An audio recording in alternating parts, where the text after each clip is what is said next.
We have been checking in with fire departments from all around our state, and all of them say that the risk of a damaging or even deadly fire increases sharply during inclement weather. Channel 7's Chris Gay joins us now with advice for those of you relying on heat sources that are not central heating. Chris. Well, Beth and Chris, if you're like me, your heater will be running nonstop, but according to FEMA, half of all heating fires occurs this time of the year. The traditional home heating system is not as much of a concern compared to portable heaters, according to Ben Hammond, the fire chief of the Sheridan Fire Department. That heater is designed to heat the air, so to speak, around you. But if there's anything within, 3 feet of that heater that's combustible, it very well could get hot and, present that fire emergency. Hammond advises that all portable heaters should be plugged into separate wall outlets or an extension cord that can handle significant power.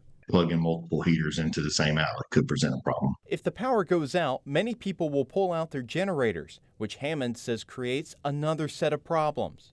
The biggest risk with the generators is the carbon monoxide that they put out. You can't see or smell that gas that's deadly to you. If traditional heating methods are unavailable, then Corbury Swain of the Searcy Fire Department says people will use candles or ovens to heat their homes, which he advises against. It's just not what it was made for, especially if you have a gas oven or anything like that. You get some concerns with CO or a leak starting. With this incoming storm, Swain and Batesville's Randy Jones advise everyone to make sure their homes have these essentials. Get you a gas monitor or a gas detector, make sure it's working. That way, you're not susceptible to gas. Just make sure you stay vigilant all the way through this. Make sure that you're practicing those good fire safety tips during that time, and don't let them fall to the back of your mind.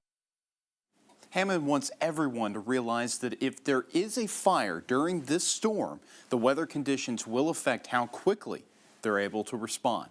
On your side, I'm Chris Gay. All right, Chris, thanks a lot. Hammond also says that after much of the state went through a dry weather spell, the ground may still be too dry, which is still a potential fire hazard.